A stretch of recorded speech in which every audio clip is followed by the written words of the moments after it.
الحمد لله والصلاة والسلام على رسول الله وعلى آله وأصحابه ومن والاه أما بعد.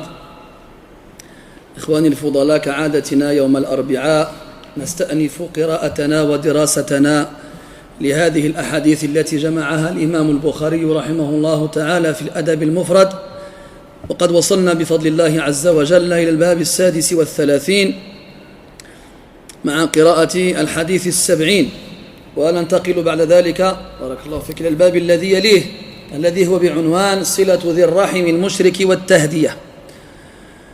Comme chaque mercredi, nous nous réunissons afin de reprendre notre lecture et notre étude de ce livre dans lequel l'imam al-Bukhari rahimahullah ta'ala a compilé de nombreuses traditions prophétiques dans le comportement que le musulman doit adopter dans chaque situation avec chaque personne.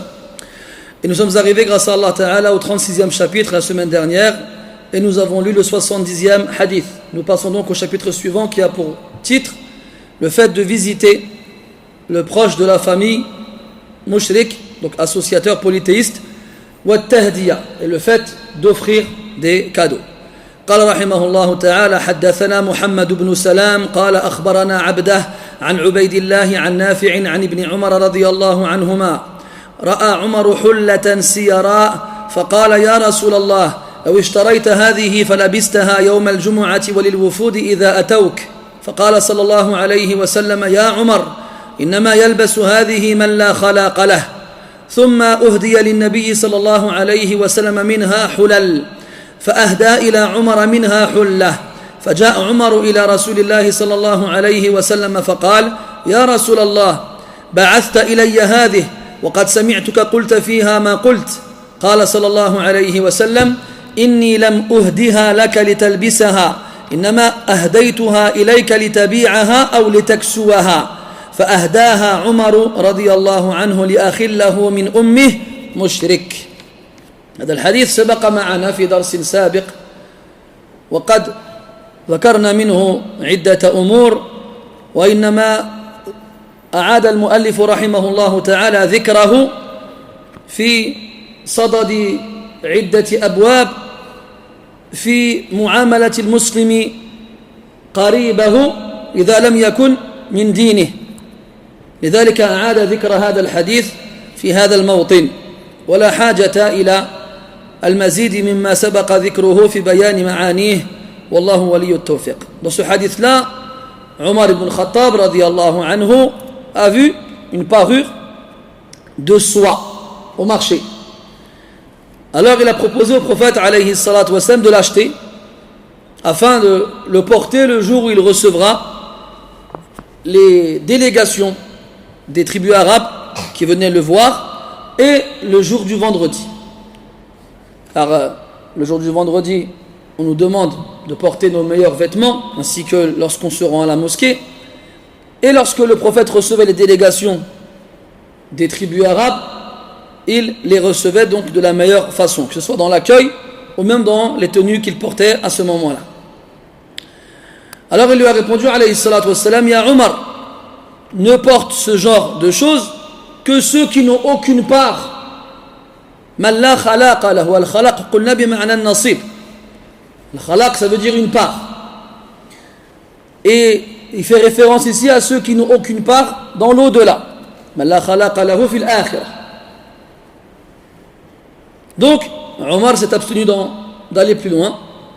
Puis par la suite, le prophète sallallahu alayhi wa sallam s'est vu offrir certaines parties de ce tissu-là, de cette tunique-là. Alors le prophète alayhi salatu wa sallam en a offert certaines à Omar. Et lorsque Omar a reçu ce cadeau-là, il, étonné, retourné voir le prophète sallallahu alayhi wa sallam et lui dit: ô messager d'Allah, tu m'as envoyé cela, et je t'ai entendu dire dans ces choses-là ce que tu as dit. Donc il n'a pas compris le lien entre ce qu'il lui a dit précédemment et le fait que par la suite tu lui en offres. Alors il lui répond alayhi salatu wa sallam: je ne te les ai pas offertes pour que tu les portes, je te les ai offertes pour que tu les vendes ou que tu le donnes à porter à quelqu'un d'autre. Alors Omar l'a offert à un de ses frères qui était encore sur la religion de son peuple, al-shirk. في هذا الحديث قد يشكل على بعض الناس. Ce hadith-là peut poser problème à certaines personnes. لكن يجب أن نفهم الكلام وما أريد منه. Il faut qu'on comprenne ce qui est dit et ce qui est voulu à travers cela. النبي صلى الله عليه وسلم a dit إنما يلبس هذه من لا خلاق له. Porte ces choses-là celui qui n'a aucune part fil akhirah.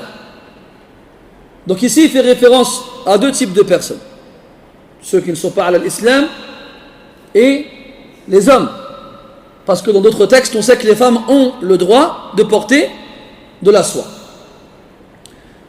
Il ne lui interdit pas d'en tirer profit pour une utilisation autre que le fait de le porter de la part d'un musulman.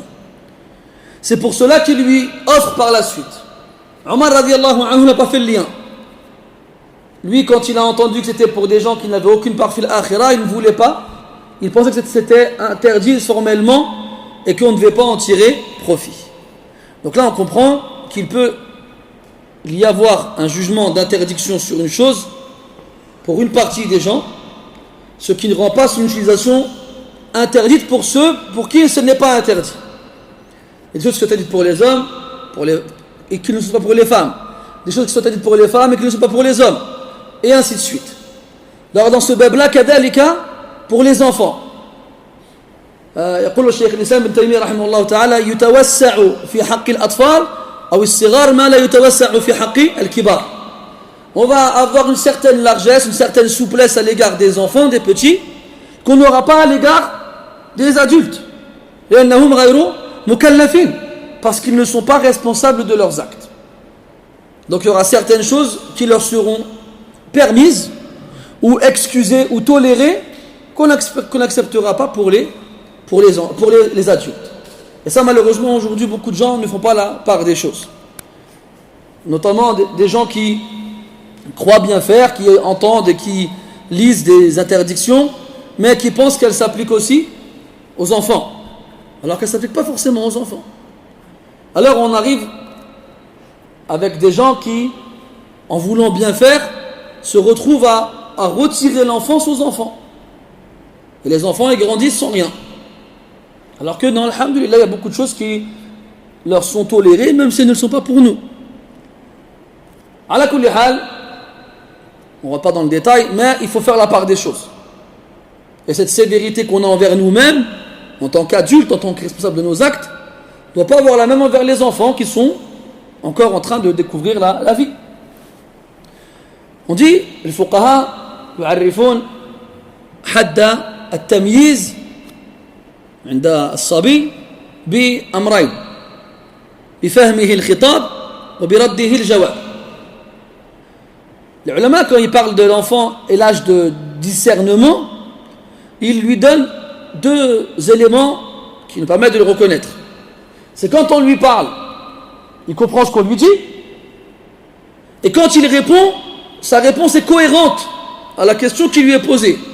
Ça n'a pas rien à voir. Des fois, il y a des enfants, tu lui dis t'as mangé quoi hier, il dit j'ai 4 ans. Ils sont comme ça. Les enfants, ils ont du mal avec le tarkiz, l'attention. Ils ont du mal à fixer leur attention sur une chose. Les enfants, ils bougent beaucoup. Fihim harakatun zaida. Ils bougent beaucoup. Ils ne sont pas en place. Moi, j'ai un fils, je vous dis toujours qu'il est allergique à l'immobilité. Tu connais ça, toi? On l'appelle ça aujourd'hui hyperactif, mais il n'y a pas d'enfant hyperactif. Il y a des parents hyper désactifs ou là inactifs, mais les enfants, ils sont ce qu'ils sont. Les enfants, c'est des enfants. Ça dépend quelle main s'occupe d'eux. À la kulli hal, c'est pas ça le problème. Qu'ils soient actifs ou là hyperactifs ou là inactifs, ce que tu veux, c'est qu'il faut être plus souple avec eux.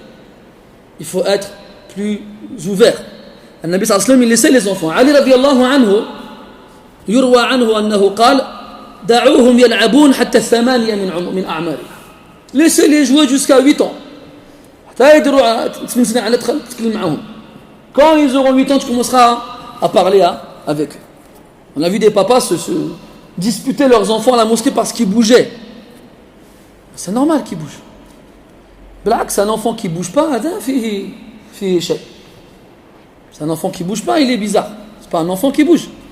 On revient au hadith. Donc Omar, il reçoit le hulla que le prophète lui offre, après qu'on lui en offerte lui-même, et il ne comprend pas. Il dit, tu me l'as offerte alors que tu m'as dit dedans ce que tu m'as dit. Et Rachel, tu ne t'es pas donné pour que tu le portes. Moi, le hukm que je t'ai donné, c'est pour ceux qui le portent. Min al-muslimin. Après, il y a une autre mas'ala aussi, usuliya, amiqa. Ha'ika, sha'ika. C'est hal il-kuffaru mukhataboun bi furu' al-shar'. Une autre question en rapport avec les fondements de la jurisprudence, très complexe, très profonde, de laquelle découlent plein de masaïl.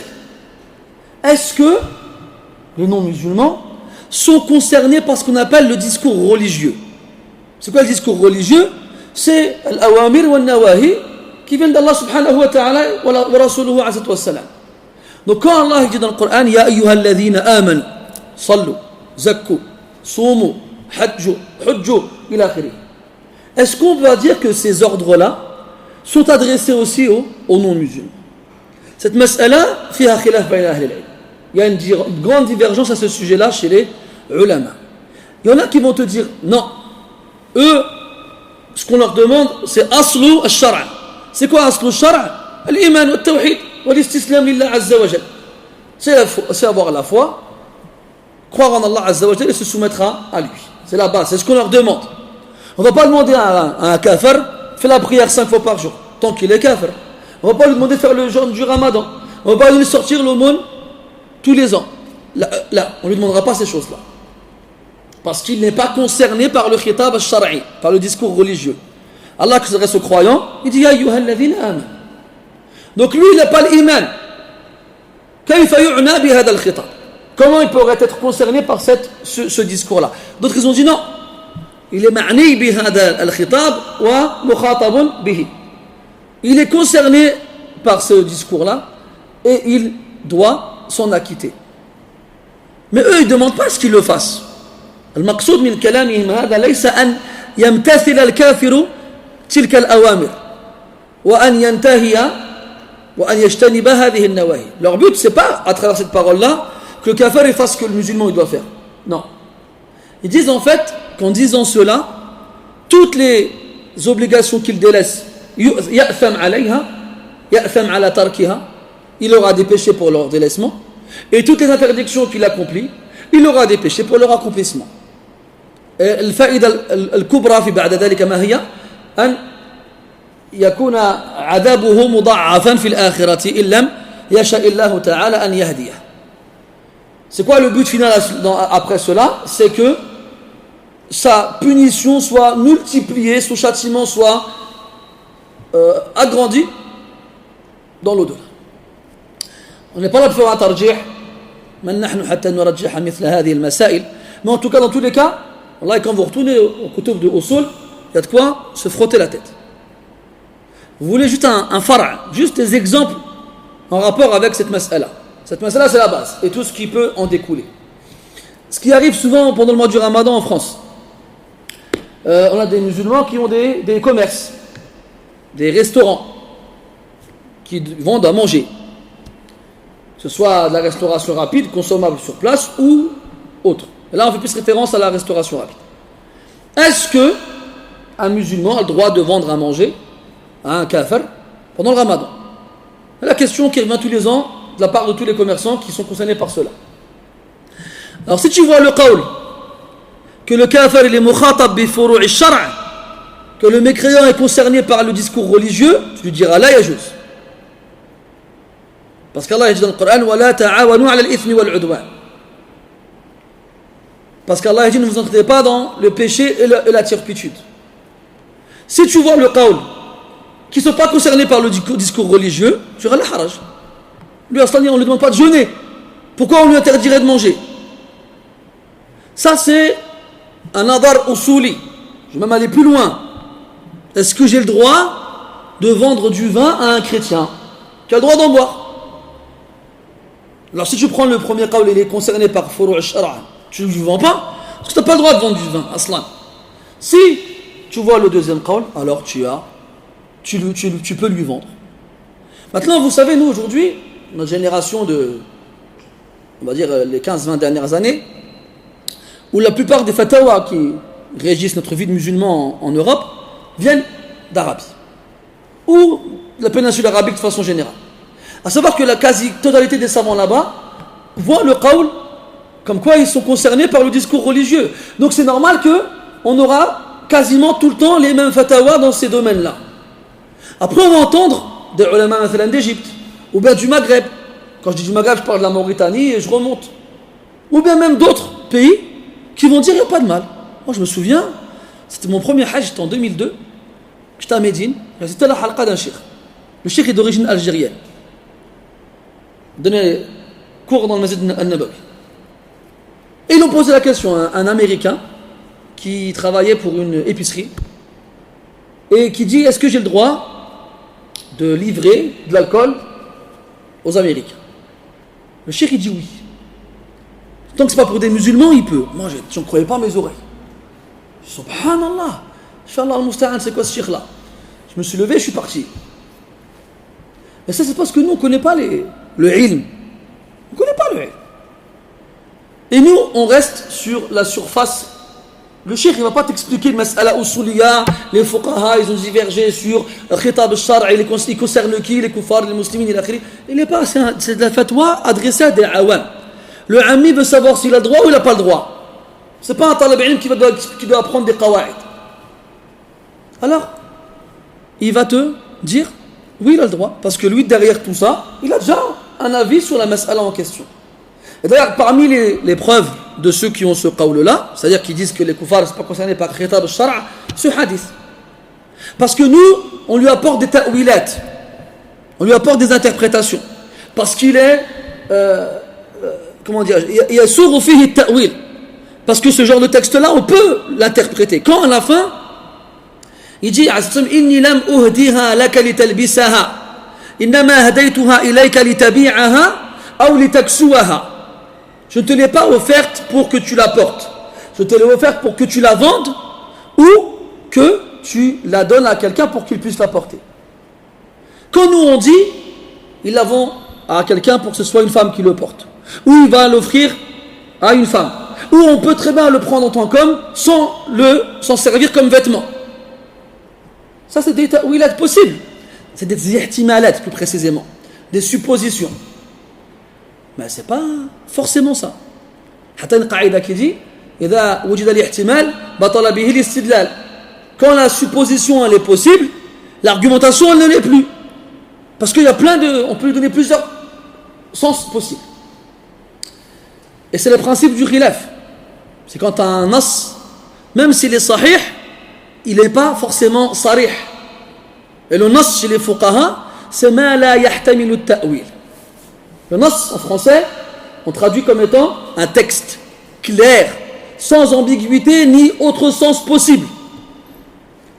Mais lorsque ce texte-là, il peut donner naissance à plusieurs sens possibles, comment tu peux t'en servir comme argument? Tu peux t'en servir toi pour dire une chose, et moi je peux m'en servir pour dire une autre. Exemple, est-ce qu'on a le droit de faire une autre jama'a après la jama'a officielle à la mosquée? Vous connaissez le khilaf. Il y en a qui disent oui, il y en a qui disent non. Et les deux se servent du même hadith. Des fois, tu vas voir un khilaf dans une mas'ala, et l'argument de chaque groupe, ce sera le même. En fonction du sens que tu lui donneras.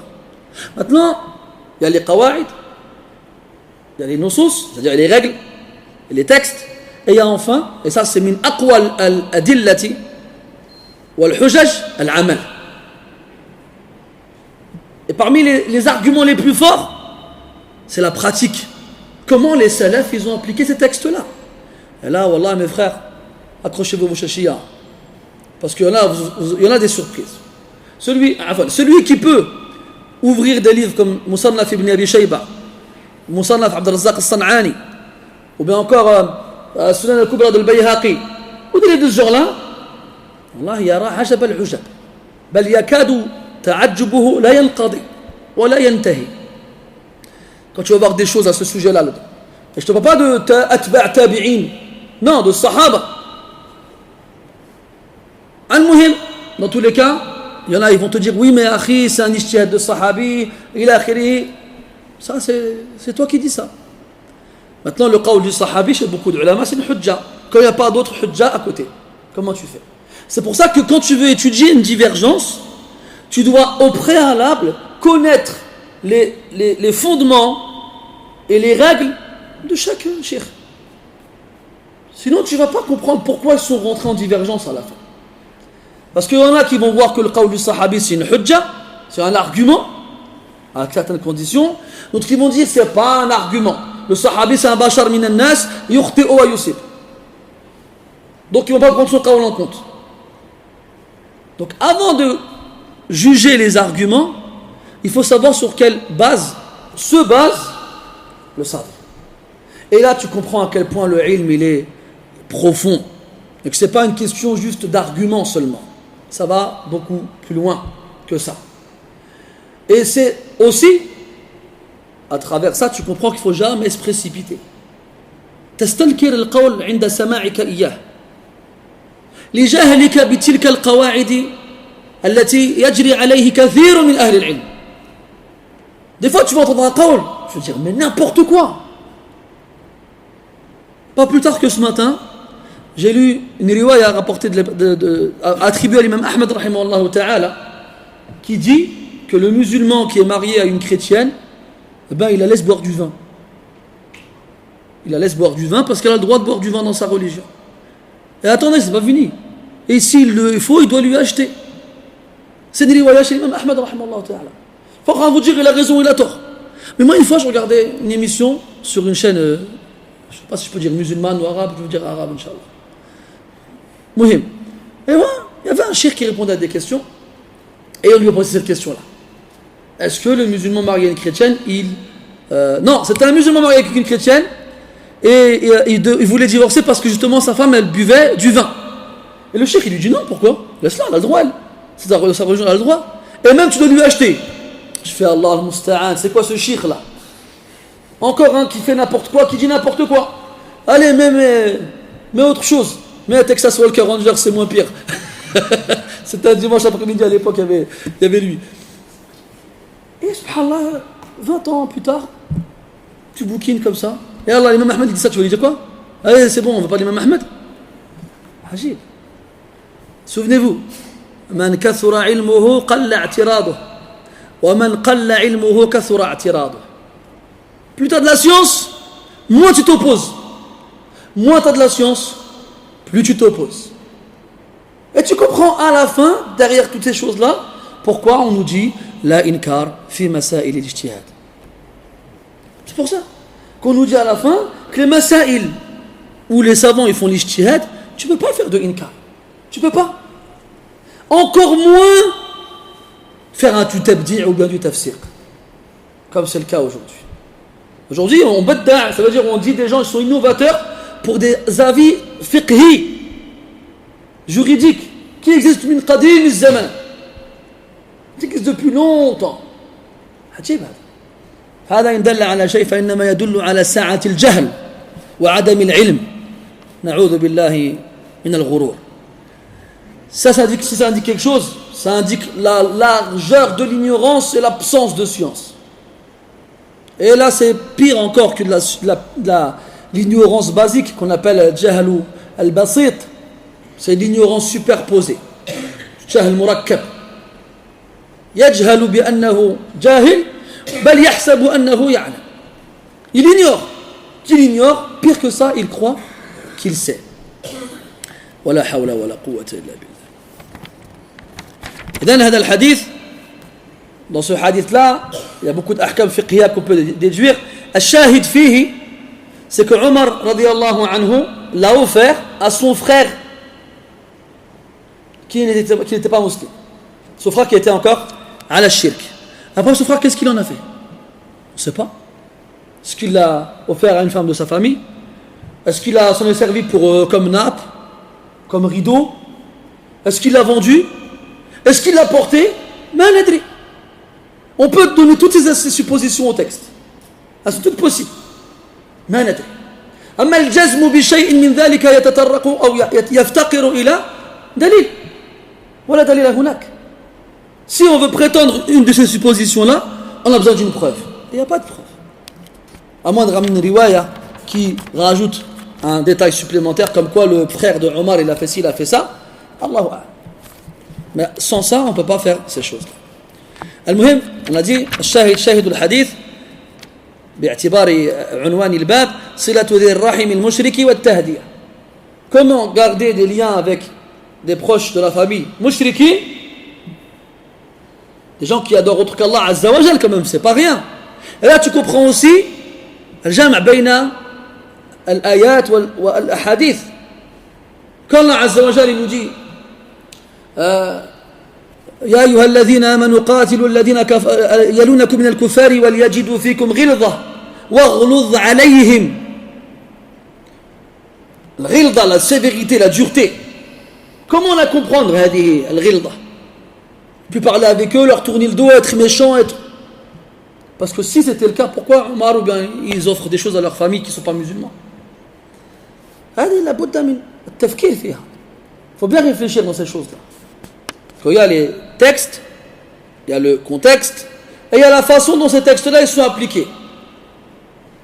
Et à quoi ça sert de répéter tous les jours Al-Qur'an wa Sunna ala fahmi salaf al-Ummah quand on ramène justement fahm salaf al-Ummah et personne n'en veut? Non mais akhi, il n'y a pas de dalil. Oh mais akhi, Omar c'est pas Rasulullah. Subhanallah. Oui c'est vrai, Omar c'est pas Rasulullah, on est d'accord. Mais al-Khulafa al-Rashidin quand même. Il a quand même dit alaykum bi sunnati wa sunnati al-Khulafa al-Rashidin. C'est devenu facile aujourd'hui de dire ouais mais c'est que la parole de Uthman, c'est la parole de Ali. On parle de khiyar an-nas ba'da al-anbiya, on parle de n'importe qui dans ce bas monde. والله عجيب هذا. على كل حال التأني وعدم التسرع يا إخواني. Il faut prendre son temps et ne pas se précipiter. Dans les masail ilmiya, il ne faut jamais se précipiter. Wallah, comme il disait je sais plus si c'est Abu Hanifa ou un autre, Allah alam, il disait ne prenez pas de nous. لا تأخذوا عنا فإننا نقول بالقول اليوم ونرجع عنه غدا. Il disait aujourd'hui on dit une chose et demain on change d'avis. Après bien entendu leurs madahib fiqhiyya elles ont été faites et classées et rangées de façon à ce que ces changements d'avis soient répertoriés. Même si des fois on ne le sait pas. Chez le Hanabila mathalan, il arrive dans une mas'ala qu'on attribue à l'imam riwayat, plusieurs avis différents. On n'a pas le moyen de savoir lequel de ces avis-là il est le supérieur. Dans la plupart des cas, si. Mais dans beaucoup, non. Mais d'ailleurs, pour ceux qui connaissent un peu le madhab hanbali et qui a un peu étudié les usul de ce madhab-là, il faut savoir que quand on dit riwayat في المذهب, c'est pas forcément l'imam Ahmad. Parce que l'imam Ahmad, il avait des ashab. Il avait des ashab, et des fois, il rentrait les aqwal de ces ashab, il les attribuait à lui, parce que ces ashab, ihtiraman lahu, par respect envers lui, il ne voulait pas avoir un qawl quand l'imam Ahmad il était là. Comme il disait à l'époque de l'imam Malik, kayfa nafti wa malikun fi al-Madina. Donc dans le madhab hanbali, des fois, tu vas entendre dans une mas'ala, fi al-madhabi, thalathu riwayat, et tu vas croire que les trois sont l'imam Ahmad. Mais non. Il y en a une à l'imam Ahmad, il y en a une à l'Ishaq ibn Rahouayh, ou bien Rahouya, khilaf bayna al-nuhati wal muhaddithin, ça c'est une autre mas'ala. Et d'autres, et la troisième, al-Marwazi, mathalan. على كل حال c'est des daqa'iq qu'il faut connaître. Parce que là ils vont dire quoi mais c'est bizarre comment ça se fait que même il y a trois qawls. Non déjà il y a des tafasil. Des fois la mas'ala en apparence t'as l'impression que c'est la même mais il y a des différences. C'est pour ça qu'il y a plusieurs qawls différents. Ou je t'en prie mon cher ami. Ou il boit beaucoup d'eau lui. Ou des fois, c'est plusieurs aqwal qui lui sont attribués, mais en fait, c'est à lui et à ses compagnons proches. Al-Muhim, ça c'est dans le fiqh. إن يسر الله لنا درسا في الفقه نبسط القول في مثل هذه المسائل آنذاك. À ce moment-là, si jamais Allah nous permet une rencontre dans le fiqh, on aura l'occasion de retraiter ces questions-là plus profondément. نواصل القراءة مع الباب 38. قال رحمه الله تعالى باب تعلموا من أنسابكم ما تصلون به أرحامكم. On passe au chapitre 38 qui a pour titre apprenez de vos ascendances, de votre lignée, ce avec quoi vous joindrez vos proches. Traduction relative à la prochaine. قال رحمه الله تعالى حدثنا عمرو بن خالد قال حدثنا عتاب بن بشير عن إسحاق بن راشد أو عن إسحاق بن راشد عن الزهري قال حدثني محمد بن جبير بن مطعم أن جبير بن مطعم رضي الله عنه أخبره أنه سمع عمر بن الخطاب رضي الله عنه يقول على المنبر تعلموا أنسابكم ثم صلوا أرحامكم والله إنه ليكون بين الرجل وبين أخيه الشيء ولو يعلم الذي بينه وبينه من داخلة الرحم لأوزعه ذلك عن انتهاكه. Donc ce hadith-là, Jubayr ibn Mut'im radiyallahu anhu nous dit avoir entendu Omar ibn Khattab radiyallahu anhu dire sur le minbar, sur la chair. Ça peut être un vendredi, ça peut être un Eid, Allahu a'lam pour quel munasaba, mais ala kulli hal, sur le minbar, donc en présence de tout le monde. Et justement, ce genre de tafsil, ce genre de détail, quand il est rapporté dans le hadith, il y a une faïda voulue derrière. C'est que tout le monde était là et qu'il n'y a pas eu de inkar. وعدم الإنكار إقرار وهذا نوع من أنواع الإجماع السكوتي لمن يراه بين الفقهاء. C'est quoi le but de dire, l'intérêt de nous informer, nous, qu'il a dit ça sur le minbar? C'est que c'était vendredi ou un l'Eid? Non, ça ne s'arrête pas là seulement. Ça nous fait comprendre, c'est un ijtima' kabir, c'est un grand rassemblement dans lequel forcément on s'attend à ce que les plus grands savants chez les sahaba soient présents. Et le but, c'est de savoir que Omar ou un autre a dit une chose de ce genre-là dans un grand rassemblement sans que personne ne lui ait dit non, on n'est pas d'accord. Les sahaba, la ta'khudhuhum fillahi lawmatu la'i. Sahaba, c'est pas le genre de personnes qui ont peur des reproches ou des plaintes. S'ils ont quelque chose à dire, ils le disent. Quoi qu'il arrive, quoi qu'il puisse se passer. Donc si personne ne dit à Omar la nuwafiqu ala hada, ça veut dire qu'ils sont tous d'accord. Parce que l'absence de contestation, de protestation est indirectement une acceptation.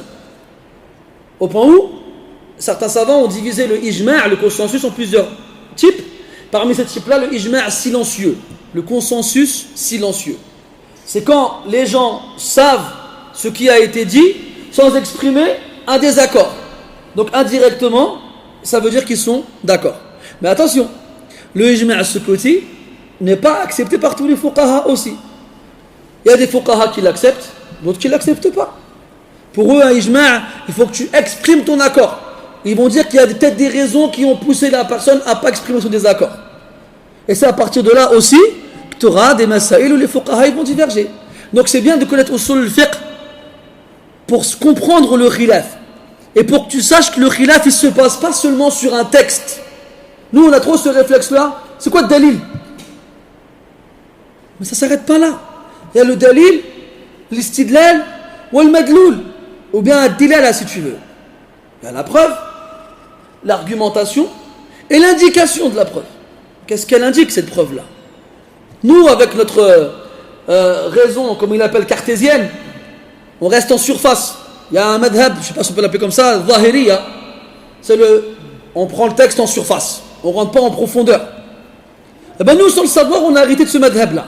Pourtant, la plupart d'entre nous, on n'en a pas entendu parler. Si je demande aux gens, c'est quoi les a'imma, c'est qui les a'imma de ce madhab-là, très peu de gens seraient capables de me le dire. Sauf ceux qui ont un petit peu de référence à ce sujet-là. La base, le mu'assis de ce madhab-là, c'est Daoud, al-Zahiri. Mais ce n'est pas lui qui a shahar son madhab, qui l'a rendu célèbre. Celui qui l'a rendu célèbre, c'est Ibn Hazm, al-Andalusi, avec al-Muhalla.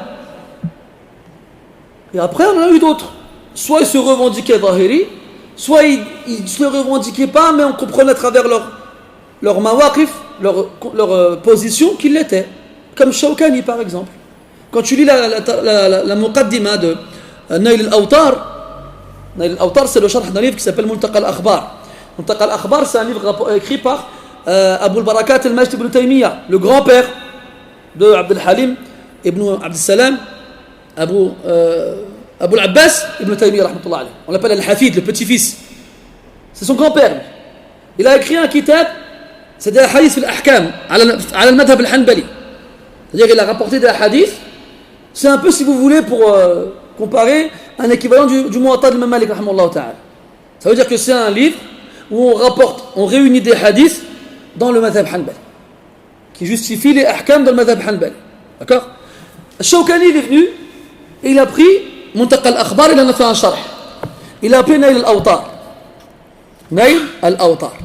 Et dedans, il a expliqué les hadiths, il a donné son hukm sur les hadiths, sahih, da'if, ila akhirihi, et il a donné après lui les ahkam qu'il a déduits de ces textes-là. Et ben quand tu lis dedans, tu ne reconnais pas un Hanafi, ni un Maliki, ni un Shafi'i, ni un Hanbali. Si tu te fais comparer le madhab auquel il ressemble le plus, tu retrouveras al-Zahiriyya. Et nous, aujourd'hui, la plupart, je ne dis pas tous, sans le savoir, sans s'en rendre compte, inconsciemment, on a hérité de ce nafas-là. C'est-à-dire, on prend les textes en apparence, c'est tout. Je vous donne un exemple. Je l'avais lu dans un sharh de Cheikh Al-Uthaymin, rahmatullah alayh.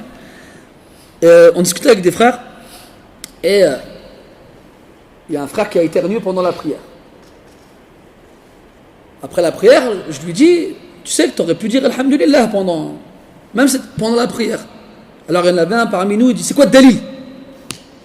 Le dalil, c'est le hadith de Abi Muawiyah ibn Abi al-Hakam, radiyallahu anhu, quand il est rentré dans la prière, il y a un homme, il a éternué, il a dit Alhamdulillah. Et lui, il lui a dit Yarhamukallah pendant la prière. Alors les gens, ils l'ont regardé de travers. Ramawhu bi absarihim. Genre, tu parles sur la prière, qu'est-ce que tu fais là? Il n'a pas compris. Il les voit tous regarder comme ça, il dit ouais, sakilatni ummaya lima la tarmuna ilayya bi absarikum. Que ma mère me perde, qu'est-ce qu'allez-vous tous me regarder comme ça pendant la prière? Alors les gens, akhadou yadribuna ala afkhadihim. Ils scoutent. Ils sont mis à frapper sur leurs cuisses pour faire comprendre de ce tard. Alors ils se tuent. À la fin de la prière, un personne il appelle. Il dit إن هذه الصلاة لا يصلح فيها شيء من كلام الآدميين أو بني آدم كما قال عليه الصلاة والسلام وإنما هي للتكبير والتحميد والتسبيح وقراءة القرآن أو كما قال عليه الصلاة والسلام. Il lui a dit, cette prière-là, il ne convient pas à ce que les paroles des humains y soient prononcées. Ce n'est que proclamer la grandeur d'Allah, le glorifier, le louer et lire le Coran. Alors je lui dis que Rasul sallallahu alayhi wa sallam, il n'a pas fait de reproche à l'homme qui a dit Alhamdulillah quand il a éternué dans la prière. Mais il a reproché à Muawiyah d'avoir parlé dans la prière. Donc s'il ne lui a pas fait de reproche, c'est que c'était pas un mal. Si c'est pas un mal, ben c'est un bien. Alors tu peux le faire. Après il me regarde comme ça, il me fait, c'est pas un dalil. Alors je vais lui parler une langue qu'il comprend. Ah, excuse-moi, je croyais que tu comprenais ce genre de langage. Je fais ça, c'est le Cheikh Al-Uthaymin qui l'a dit. Ah, bah ça change tout. Mais attends, le Cheikh Al-Uthaymin, c'est pas un dalil non plus. C'est pas un dalil, Cheikh Al-Uthaymin. Ni lui, ni n'importe quel autre cheikh. C'est un alim qui nous fait comprendre les adillah. Mais qawlu shaykhin fi haddi dhatihi laysa bidalil. Qawlu shaykh yustadallu lahu wa la yustadallu bihi. C'est-à-dire la parole d'un cheikh n'est pas une preuve en elle-même. Et on s'en sert pour appuyer la preuve, mais pas comme preuve. Et c'est là que tu vois la différence entre l'awam et talabat al-ilm. C'est là que tu vois la différence entre les gens de la masse et les étudiants. Le problème, c'est que ces gens-là pensent être des talab al-ilm parce qu'ils utilisent un langage que, à la base, il est utilisé par talab al-ilm. Cette phrase-là, c'est quoi? Dalil. C'est un talab al-ilm qui doit l'utiliser. C'est pas un ammi. Le ammi, son dalil, c'est la parole du cheikh. Celui qui veut un dalil, la parole de Shatibi, rahimahullah, dans le Muwafaqat. Al-ammi, daliluhu qawlu muftih. Pour le ammi, sa preuve à lui, c'est la parole du mufti qui pose la question. Mais je vais dire, je vais faire لما كان الكفار غير مخاطبين بفروع الشرع مع علما بأن خطاب الشرع ينقسم إلى قسمين أصول وفروع أما الأصول فهو ما يتعلق بالعقائد وأما الفروع فهو ما يتعلق بالأعمال je vais dire ça عمي je dis qu'est-ce que tu me racontes moi je veux savoir si c'est halal ou si c'est haram هذا الكلام لا أفهمه ولا أحتاجه et نعم فعلا et tu comprendras que le vrai alim c'est celui qui adapte sa réponse au aql de celui qui pose la question, du sait. إذا شم فيه رائحة العلم وسع له في الجواب وإذا لاحظ منه أنه من عامة المسلمين أعطى له ما يناسبه من جواب. S'il sent en lui l'odeur d'un étudiant bercé dans la science, alors il donnera une réponse développée. Amma quelqu'un de la masse, il donnera une réponse qui lui correspondra. Al-Muhim, oui, je parlais du minbar. Je me demande pourquoi j'étais arrivé là. Je disais qu'il a précisé que Omar a dit ça sur le minbar. Pourquoi? Parce que tout le monde était là. Pourquoi? Parce que personne n'a dit non. Ça veut dire quoi? Qu'ils étaient tous d'accord. Mais c'est chez ceux qui disent que c'est d'accord. Pas chez ceux qui vont dire non, on veut pas, non, il n'y a pas d'ijma' sur que ça n'existe pas. Donc, apprends pourquoi le khilaf existe avant de te prononcer sur le khilaf. Et quand tu comprendras comment le khilaf il existe et pourquoi les savants y divergent, tu comprendras que ce morceau de chair qui gesticule dans ta bouche, laisse-le au fin fond de ta bouche. Certains pour manger, pour boire, pour demander à tes frères s'ils vont bien ou s'ils ont besoin de toi, mais rentre pas dans des masaïl qui ne te concernent pas. Donc Omar radiyallahu anhu il a dit à al-minbar, ta'allamu ansabakum, apprenez votre lignée. L'ansab, jam'u nasab, c'est la lignée. Quand on parle de lignée, c'est l'ascendance. Ce sont tes pères et tes grands-pères et tes arrière-grands-pères et tes arrière-arrière-grands-pères et tout ça. Il demande d'apprendre ces choses-là. Ta'allamu. On va faire un peu de fiqh. Est-ce qu'on peut déduire, parce qu'ici on a un amr, c'est un ordre de la part de Omar radiyallahu anhu. Est-ce qu'on peut en déduire une obligation? Là, on ne déduit pas les obligations des paroles des sahaba radiyallahu anhum, sauf si elles sont appuyées par d'autres textes. Maintenant, غاية ما يستفاد أو ما يستنبط من هذه الصيغة يعني أعني بها صيغة الأمر هو الاستحباب. Par contre, comme on ne peut pas en déduire une obligation avec l'absence d'autres textes qui diraient la même chose, le maximum qu'on puisse en déduire c'est la recommandation, la forte recommandation. C'est comme la parole de Omar radiyallahu anhu qu'Ibn Taymiyyah rahimahullah ici dans Iqtada Salat al-Mustaqim,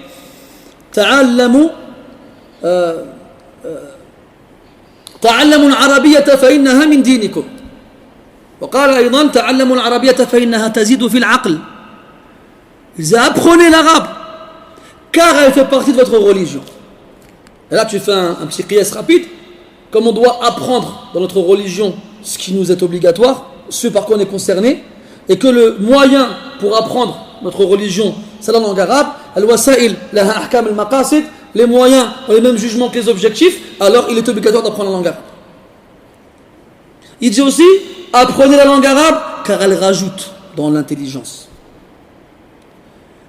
Donc là on a déduit un certain jugement, pas par rapport à sa parole seulement, mais par rapport à d'autres éléments qui l'accompagnent.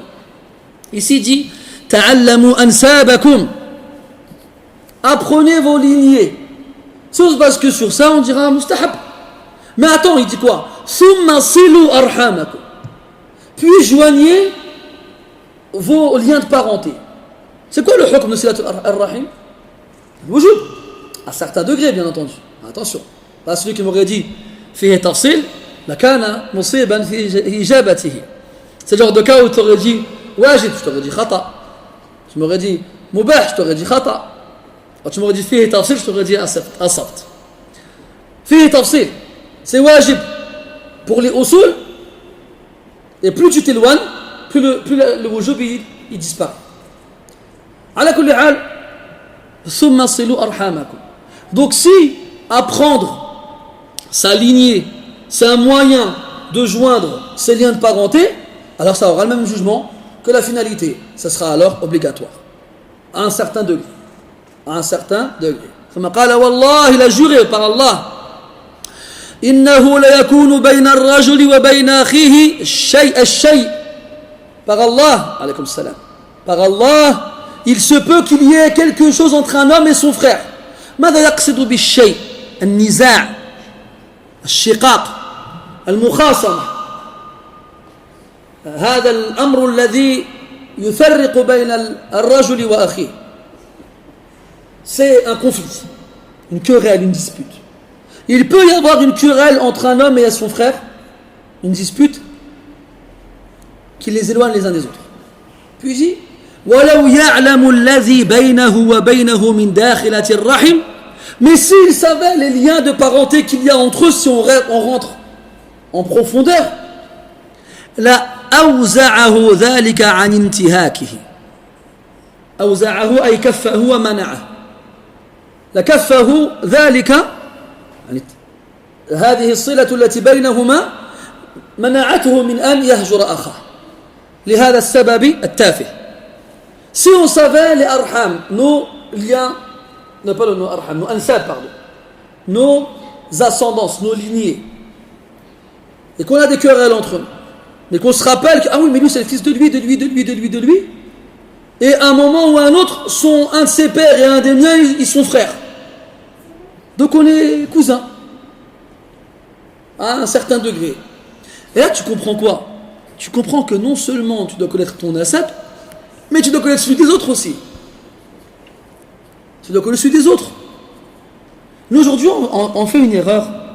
On croit bien faire, souvent on croit bien faire, mais malheureusement c'est une erreur en vrai. On se sert mal de la kunya. La kunya c'est le Abou Foulan. Vous avez vu, c'est la mode des prêcheurs en France, les Abou Foulan. à force de se servir de Abou, il est devenu des Abou de souffle. Hein? Al-Muhim. En vrai, on ne reconnaît pas quelqu'un par sa kunya. On le reconnaît par son nasab. Quand tu te présentes à quelqu'un, tu dis Ana Soufiane ibn Ahmed.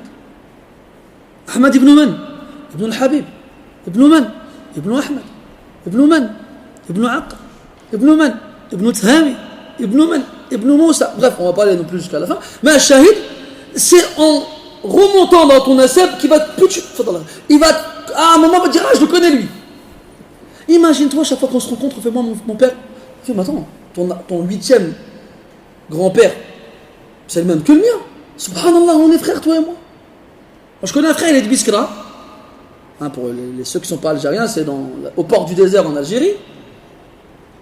Et quand on a cherché un peu dans les Ansab, on s'est rendu compte que la tribu de son père et la tribu de ma mère, c'est la même. Alors que moi je suis à Meknes au Maroc et lui il est à Biskra en Algérie. Parce que vous savez que nous tous les Maghrébins on se bat, Marocains, Algériens, Tunisiens, des bagarres stupides, des fois pour des matchs de foot ou pour des bêtises encore plus stupides, on est quasiment tous soit originaires de l'Hijaz, soit originaires de l'Andalus. Vous savez quand il y a eu Souqot l'Andalus, les musulmans qui étaient là-bas, vous croyez ils sont partis où? Vous croyez ils sont partis où? Ils sont partis au Maghreb. Ils sont partis au nord du Maroc, de l'Algérie, de la Tunisie. C'est pour ça qu'on va trouver des fois des Marocains, des Algériens, tout ça, c'est le même nom de famille. C'est tout. Tout simplement parce si on remontait, on trouverait des ancêtres en commun. Et là, on se rendrait compte qu'en plus d'être des frères de la même religion, on est même des frères de la même famille. On a des ancêtres en commun. Mais malheureusement, ça a disparu. Il s'est passé une marhala, une fatra chez nous au Maghreb, où le jahl ghalaba kana في عند الناس قد غلبه حتى أصبحوا أميين. Il s'est passé une fatra, une période où il y avait beaucoup d'ignorance, jusqu'à ce qu'il y ait eu beaucoup d'illettrisme. Les gens ils ne savaient pas lire. Alors quand il y avait des naissances, ni on savait ils étaient nés quand, ni on savait ils étaient nés où, personne n'écrivait quoi que ce soit. Mais vous savez quoi? C'est pas une excuse en vrai de ne pas savoir lire. Parce qu'ils nous disent ouais mais ils nous disent ça. On ne savait pas lire. Oui, mais Quraysh, je crois qu'ils savaient lire. Ils ne savaient pas lire non plus. Hein. Quraysh, à leur époque, c'était ma'roufin bil ummiya, ils ne savaient pas lire. Ni écrire, ils n'écrivaient pas. Pourtant, ils connaissaient les ansab de tout le monde. Et même quand ils voulaient faire le madh de quelqu'un, ils voulaient faire ses éloges, ils disaient Foulan, Karim, wa Sakhi, wa Shuja' wa alimun bil ansab. Je t'akhil hada fi هذه السجايا الكريم. Quand il voulait faire les éloges de quelqu'un, il disait c'est quelqu'un de généreux, quelqu'un de courageux, quelqu'un d'altruiste, et il connaît les liens, il connaît les lignées. Et t'allais le voir, tu t'appelles comment toi?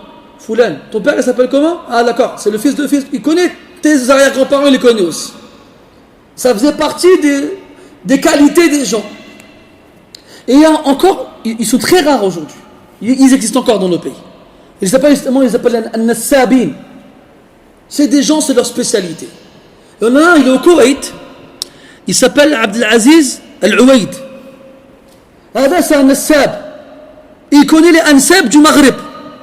Subhanallah, c'est un Koweïti, il les connaît. Et il a des vidéos sur YouTube. Franchement, sont moufides jiddan. Celui qui veut du tarikh et tout ça, ansahuhu bi mutaba'ati hadhihi al-maqati'. Je crois qu'il l'a appelé Rihlati fil Maghreb. Il est au Maroc, en Algérie, en Tunisie et en Libye. Et il te raconte le nom des villes, leur origine, qu'est-ce que ça veut dire, elles ont été bâties quand, par qui, quelles sont les tribus qui s'y sont installées en premier, pourquoi les maisons elles sont peintes en bleu et en blanc. Les gens viennent le voir, ils disent on dit Kniya maintenant nous. Le nom de famille. Mais ça me cache, on n'a pas ça, le nom de famille. Non, c'est du nasab. Fulan ibn Fulan ibn Fulan ibn Fulan. Quand j'étais aux Émirats, un Yéménite il est venu me voir avec son fils, il voulait que je lui fasse lire du Coran. Je demande à son fils, qui devait avoir, je sais pas, 12-13 ans, Masmouk. Alors il me dit Ahmed Mohammed Saïd Farid. Et moi j'ai rigolé. J'ai dit Amakana yakfik asmun wahid. J'ai dit un seul prénom que ça suffisait-il pas? Et son père il me dit non. Il fait chez nous, on donne au fils son prénom, celui de son père, de son grand-père et son arrière-grand-père. Donc comme ça, ils connaissent leur ansab jusqu'à je sais pas où. Le père, lui, c'est pareil. Son grand-père, c'est pareil. Et ils connaissent ainsi les ansab. C'est compliqué de faire ça. Qui connaît pas 4 prénoms de joueurs de foot?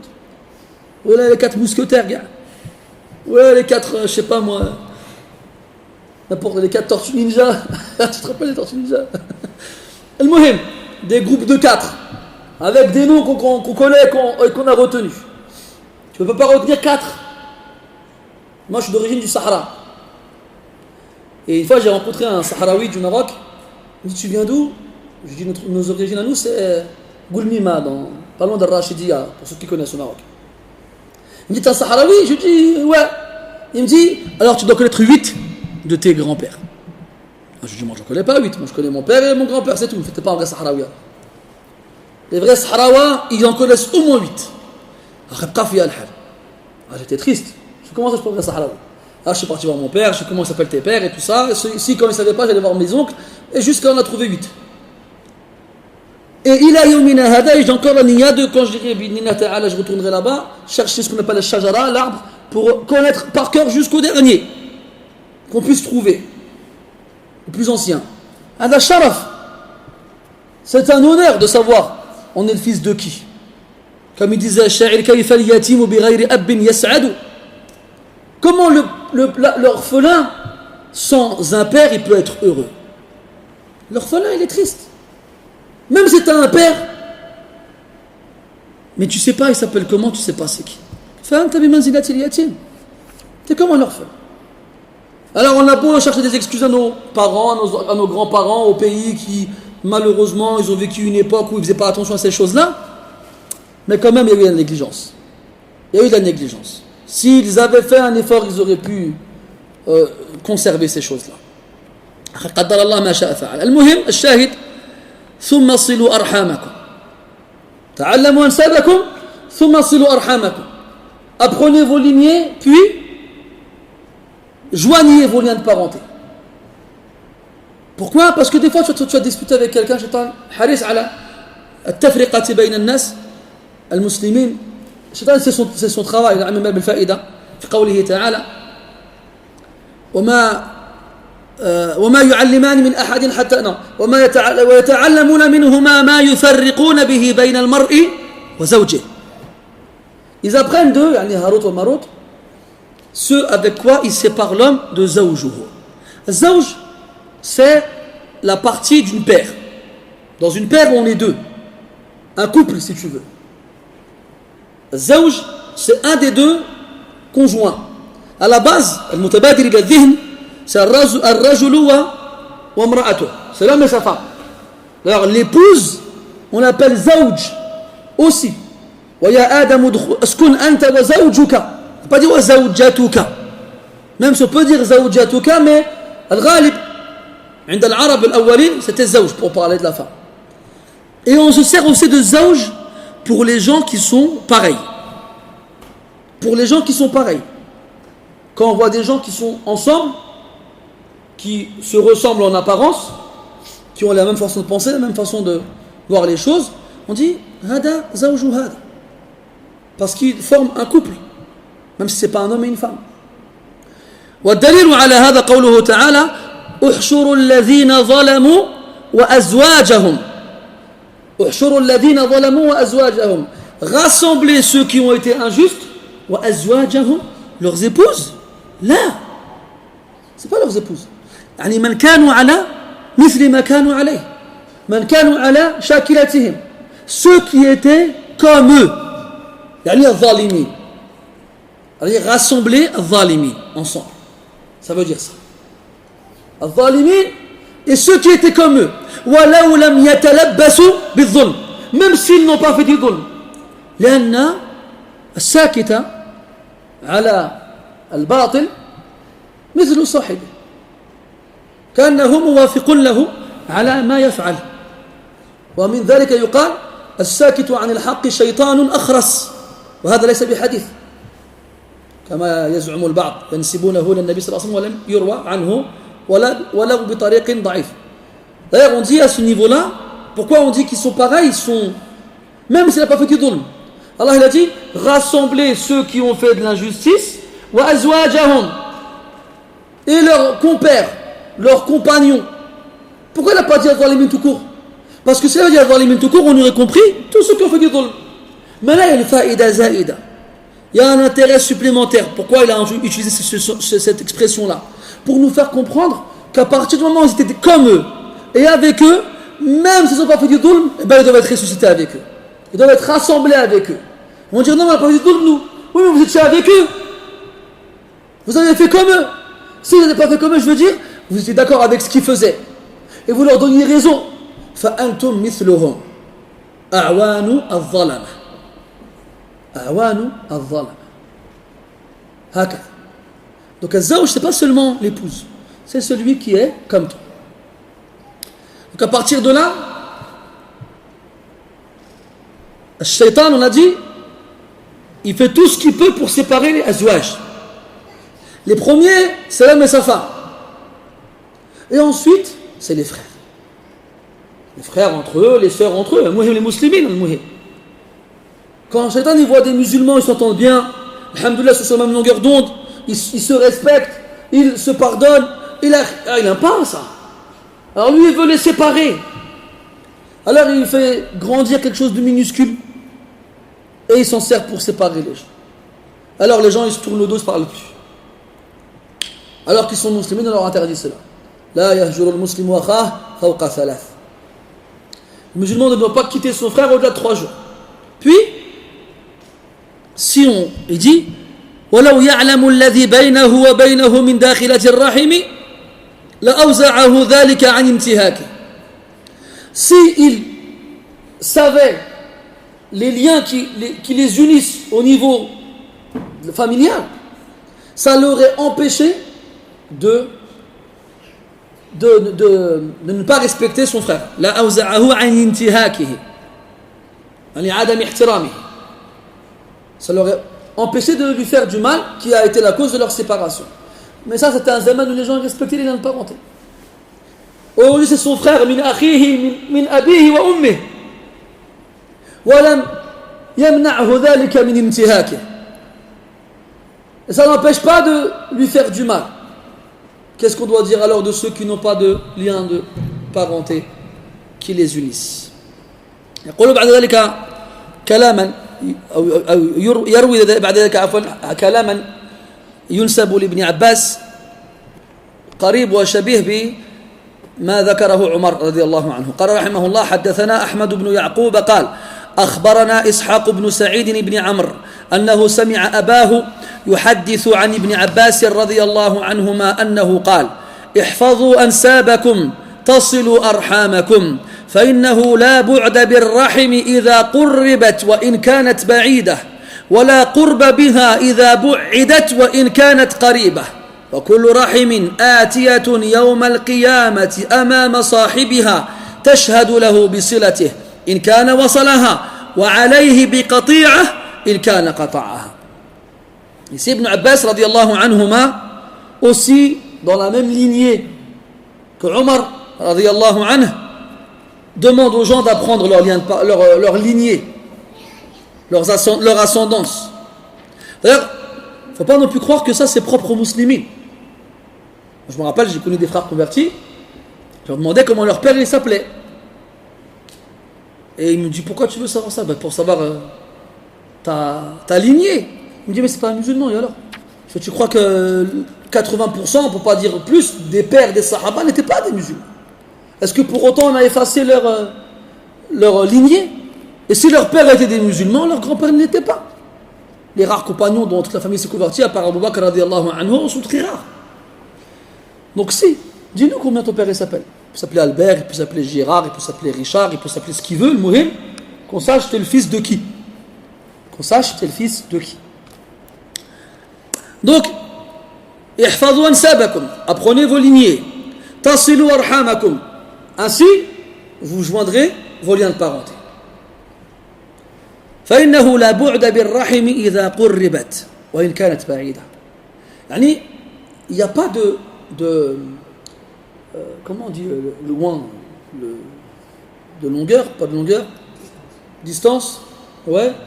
Il n'y a pas de distance pour le lien de parenté lorsqu'il est rapproché, même s'il est lointain. Qu'est-ce que ça veut dire?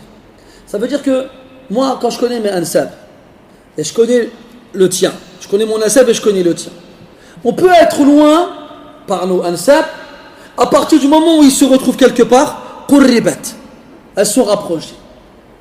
Il n'y a plus de distance entre nous lorsqu'on trouve un point commun dans la lignée. فإنه لا بعد بالرحم إذا قربت وإن كانت بعيدة. Quand on a rapproché le lien de parenté qui nous unit, même s'il est lointain, il n'y a plus de distance. مفهوم شوية ولا c'est compris? Anna, ça va? Et à l'inverse, ولا قرب بها إذا بعدت وإن كانت قريبة. Tout comme il n'y a pas de proximité dans les liens de parenté lorsqu'elle a été éloignée, même si elle est proche. C'est quoi le plus proche des liens de parenté? C'est celui du père avec son fils ou l'homme avec son frère, parce qu'il est plus proche. Quand on met entre nous une distance, malgré la proximité qu'il existe dans les liens de parenté, eh ben ils sont loin à cause de la distance qu'on a mis entre nous. ثم قال وكل رحم آتية يوم القيامة أمام صاحبها. Chaque lien de parenté arrivera au jour de la résurrection devant son compagnon. On a vu avant qu'il viendra témoigner en faveur de celui qui s'en est bien servi et de celui qui l'a rejeté. On a déjà dit que ce lien de parenté, Allah il lui a donné la parole et il s'est plaint auprès d'Allah Azza wa Jal. Inni zulimt, inni quti'at. Et Allah Ta'ala il a satisfait en lui disant je lirai celui qui te lit et je couperai celui qui te coupe. Donc ce lien de parenté viendra au Qiyamah en tant que témoin pour toi ou contre toi. Pour toi si tu as su les consolider, les garder solides, et contre toi si tu les as déchirés.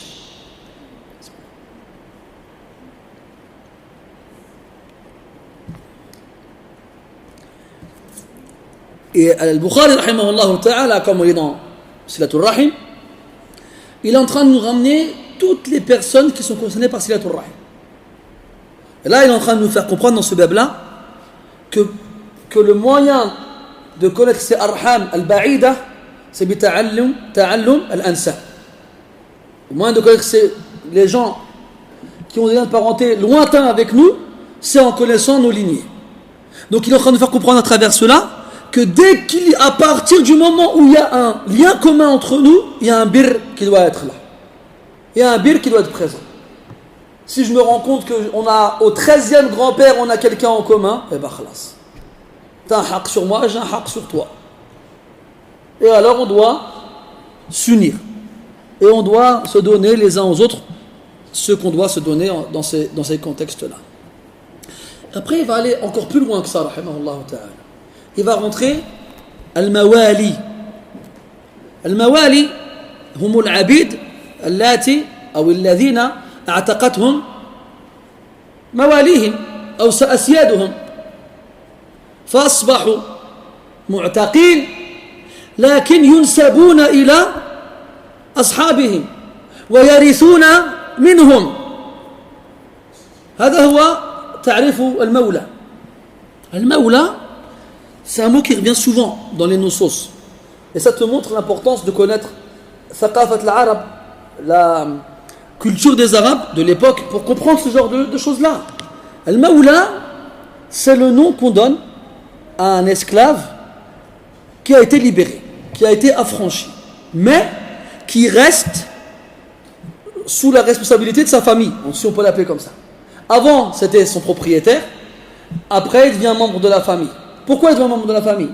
Parce que yunsabu ilayhim, il va prendre le même nasab qu'eux, mais dans les ansab, on va préciser que c'est un mawla. Attention, on avait vu avec le Bukhari, مثلا. On avait dit Muhammad ibn Ismaïl ibn Ibrahim ibn al-Mughira ibn al-Bardisba al-Ju'fi mawlahum al-Bukhari. Ça veut dire que lui, yunsab ila qabilati al-Ju'fiyin. On va l'attribuer à la tribu de l'Ju'f. Mais c'est pas un Ju'fi fil asl. Quand on dit al-Bukhari, c'est nisbatan ila baladi. C'est en référence à ça, à son lieu de naissance, à sa ville, à son pays d'origine. Mais en termes de nasab, il y a ses pères, puis yulhaqu bi asyadi qabla itqi man kana fihi. Puis on va les joindre à la tribu qui les a libérés au moment où ils ont été libérés. C'est comme quand on entend مثلا Nafi' Mawla ibn Umar. Mawla ibn Umar, c'est un esclave qui a été libéré et qui est resté à la charge d'Ibn Umar jusqu'à ce qu'il fasse partie indirectement de la tribu et qu'il hérite. D'ailleurs, parmi les ahkam al-mutarattiba, parmi les règles qui découlent de cela, le fait qu'ils héritent les uns des autres. Ils héritent les uns des autres. D'ailleurs, en rapport avec ça, parce que vous allez me dire aujourd'hui il n'y a plus d'esclaves. Mais sachez qu'il reste un moyen de garder, de conserver le principe de Mawla, même s'il n'y a pas d'esclaves, avec les convertis. Ibn Abi Shayba rahimahullah ta'ala, il rapporte dans son Musannaf que celui qui est converti, entre guillemets, quelqu'un qui est à cause de sa conversion, il devient son Mawla. Il devient son Mawla. Ça veut dire, mathalan, que si un converti, il meurt, sans avoir dans sa famille un musulman, eh ben ce sera celui qui l'a converti qui hérite de lui. Ce sera son Mawla. Ça, c'est le genre de ahkam, malheureusement, que très peu de gens connaissent. Tu me diras, c'est normal, vu que ce livre-là, Aslan, très peu de gens le connaissent aussi. Donc, et c'est les genres de ahkam, malheureusement, qui ne sont pas traités alors qu'on a beaucoup de convertis, beaucoup de ahkam qui les concernent, mais personne n'en parle. Et le fou qui osera en parler va dire Allah musta'an, encore un mubtadi'a. ولا حول ولا قوة إلا بالله. طيب قال رحمه الله تعالى هل يقول المولى إني من فلان. Est-ce que le mawla, donc est-ce que l'esclave affranchi a le droit de dire moi je fais partie de telle tribu alors qu'il ne fait pas partie en vrai, comme on vient de dire tout à l'heure. Regardez les masaïl comment elles sont. là il te ramène un dalil. نعم. قال رحمه الله تعالى حدثنا موسى بن إسماعيل قال حدثنا عبد الواحد بن زياد أو عبد الواحد بن زياد قال حدثنا وائل بن داود الليثي قال حدثنا عبد الرحمن بن حبيب قال لي عبد الله بن عمر رضي الله عنهما ممن أنت قلت من تيم تميم قال من أنفسهم أو من مواليهم قلت من مواليهم قال فهلا قلت من مواليهم إذن. Abdullah ibn Umar radiallahu anhuma, il interroge un homme qui s'appelle Abdurrahman ibn Habib. Mimman ant, de qui tu viens? Pas d'où tu viens, de qui tu viens? Mimman ant. En gros, qui sont tes ancêtres? De quelle tribu, à quelle tribu tu t'associes? Et là, tu vois hirs an-nas ala ma'rifati ansab al-akharin. Là, tu vois le souci des gens de connaître l'origine des autres. لقوله صلى الله عليه وسلم نزلوا الناس منازلهم. Mettez les gens à leur place. ولقوله عليه الصلاة والسلام إذا نزل بكم كريم قوم فأكرموه. Quand se trouve parmi vous quelqu'un d'honorable, qui a, comment on pourrait dire ça, une noblesse, une certaine noblesse à travers sa lignée, eh bien faites-lui honneur. Et mettez les gens à leur place. Mais ça nous, c'est parti. On ne veut plus en entendre parler. J'ai appris, il y a beaucoup d'Africains qui s'appellent Boukhari. Est-ce que vous savez qu'il y a une tribu, je ne sais pas si c'était du Mali ou du Sénégal, j'ai oublié, qui a fait un pacte avec Al-Mouahidine, une dynastie du Maghreb, du Maroc à l'époque, sur Sahih al-Bukhari. Parce qu'ils étaient min Ahli Sunnati wal Jama'a. Et Sahih al-Bukhari, c'était un symbole de Ahli Sunnati wal Jama'a. Ils avaient fait un pacte par rapport à une guerre, ils se sont alliés, le Muhim. Et à partir de là, il y avait un lien fort entre donc, le Maghreb de l'époque et les pays d'Afrique centrale, ou du moins juste en dessous de cet empire-là. Et c'est pour ça qu'on a beaucoup quand je dis africain, je parle du Mali, du Sénégal, peut-être un peu plus bas, du Burkina Faso, tout ça, qui s'appelle Boukhari. Boukhari, ça vient de Bukhara. Je ne sais plus si c'est au Turkménistan ou là, au Kurdistan, ou dans ces alentours-là. Qu'est-ce qu'un Malien il va faire le Bukhari? Il n'a rien à voir avec le Bukhari. C'est pas dans ce sens-là. C'est par rapport à ce pacte-là qu'ils avaient fait. Donc là, quand tu reviens à l'origine des prénoms qu'on donne aux gens, tu retrouves des histoires passées qui montrent des alliances fortes entre différents peuples. هذا للأسف ضاع مع الناس ضاع مع مرور الزمان وتهاون الناس في هذه الأمة. Ces choses-là malheureusement ont disparu à cause du temps qui est passé et de la négligence que les gens apportent à ce genre de détails-là. Donc il a dit Mimman ant, tu viens de qui toi? C'est quoi ta tribu à toi? Abdurrahman ibn Habib, d'accord, mais de quelle qabila? Alors il dit Min Taymi Tamim. Tamim, qabila ma'roufa 'inda al-Arab. C'est une tribu très connue chez les Arabes. Et là, Abdullah ibn Omar, il lui demande Min anfusihim ou min mawalihim? Tu fais partie d'eux à la source ou tu fais partie des mawali, des esclaves affranchis qui ont été par la suite ralliés, si on peut l'appeler ainsi, à la tribu. Alors il précise Min mawalihim. C'est un maoula. Peut-être pas lui, peut-être pas son père, mais quelqu'un avant lui qui a eu cet affranchissement. Alors Abdullah ibn Omar il lui fait le reproche. فَهَلَّا قُلْتَ مِنْ مَوَالِهِمْ إِذَنْ. Pourquoi tu n'as pas dit min mawalihim à ce moment-là? Min mawalihim à ce moment-là. Pour qu'on sache que tu n'es pas, on va dire, comment? Descendant direct. Barakallah, il faut chercher un autre mot, mais on va prendre celui-là. Descendant direct. Pour faire la différence entre l'usul, al-furu' wa al-mawali. Faire la différence. Min bab nazilu nas manazilahum. Dans le but de mettre les gens à leur place. Et donc là, le muhim, il a le droit de dire ana min fulan bi sharti an yadhkura annahu min mawlan idha kana mawlan wa illam yakun kadhalika fala hajata li dhikri hadha al-amr. Donc il a le droit de dire qu'il est de telle tribu, mais si c'est un mawla, il doit préciser que c'est un mawla. Donc là, au bab, هل يقول المولى إني من فلان؟ الجواب نعم بشرط أن يذكر أنه من مواليه. Il a le droit de dire qu'il fait partie de telle tribu, à condition qu'il précise qu'il fait partie de leur mawali. ونكتفي بهذا القدر إن شاء الله تعالى. On s'arrête ici pour aujourd'hui. إن شاء الله تعالى. Je devais vous quitter pour les vacances, mais j'ai un petit contretemps, donc jusqu'à présent je suis encore là. Alhamdulillah. Ala kulli hal.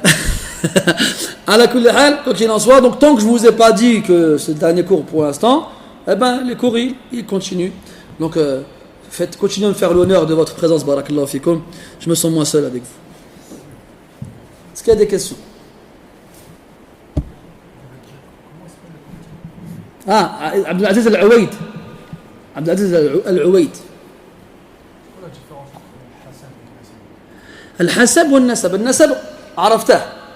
الحسب c'est plus la noblesse, comment traduire en français. On va dire ça traduire en français. النسب c'est la lignée, c'est البنوة, أب عن ابن أو ابن عن أب. Et الحسب c'est plus le mal, c'est le sharaf qu'ils vont avoir بأموالهم. Donc النسب, pardon, on peut dire ça comme ça. Ce sera le degré dans l'échelle hiérarchique. Ce sera le sharaf que tu auras obtenu بحسب المال et النسب بحسب الأب. D'ailleurs il y a un مثل عربي, il dit كن عصامي ولا تكن عظامي. Qu'est-ce que ça veut dire? Il disait, il y en a des gens يفتخرون بأنسابهم وأحسابهم. Ils ont rien fait, mais comme ce sont les fils de Foulan, Haji vient يفتخر عليك. Il disait كن عصامي ولا تكن عظامي. يعني عصامي c'est celui qui arrive à un hasab من قبل نفسه باجتهاد نفسه, par lui-même. Il a fait des choses qui l'ont rendu ainsi. Alors que le عظامي se sert de sa'dam pour atteindre un hasab. Ils disent que Al-Hajjaj ibn Yusuf, il avait l'habitude de poser la question aux gens qui venaient à ses majalis. Il fait أخبرني أنت عصامي أم عظامي. Et un jour il a vu un homme, il a posé la question, et l'homme il n'a pas compris la question, et il a eu peur de donner la mauvaise réponse, parce que le Hajjaj lui il rigolait pas, tu répondais mal, ta tête est roulée par terre. Alors il a dit kilahuma. Il a répondu comme ça à al-badiha, les deux. Et là le Hajjaj il a bugué. Dieu, comment il peut être Isami et Idami? Et comme il n'a pas osé demander ce qu'il voulait dire, il a laissé. Il n'a pas été plus loin. Mais ça l'a trotté dans sa tête. C'est quoi ça? Comment quelqu'un peut être les deux? Moi je me fais Shana. Et tous les jours il le voyait, il se posait la question. Il dit, qui va Shana? Les deux, c'est pas possible. Et un jour il a dit, Ma'alish, même si je vais passer pour un jahil, je vais lui demander. Il a dit, dis-moi, كيف فعلت حتى كنت عصاميا وعظاميا في آن واحد? Dis-moi comment tu fais pour être les deux, j'arrive pas à comprendre comment tu as fait. Alors il lui dit, أطلب منك الأمان قبل أن أجيب. Et d'abord tu me mets en sécurité et je te réponds. Allez, si la réponse ne te convient pas, au moment la tête reste sur mes épaules. Il lui fait la الأمان, elle était en sécurité. Alors il lui dit, يا أيها الأمير ما فهمت سؤالك. J'ai pas compris ta question quand tu me l'as posée. Alors je t'ai répondu بما استحضرته.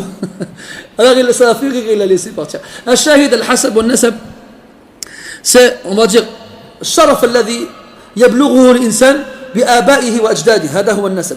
أما الشرف الذي يبلغه الإنسان بأمواله وثروته فهذا هو الحسب. وفي الحديث تنكح المرأة لأربع: لحسبها ولنسبها, ذكرهما معا, من جهة أنسابها وإن كانت فقيرة, أو من جهة أموالها وإن لم تكن ذات نسب. Dans le hadith, on épouse la femme pour 4 raisons.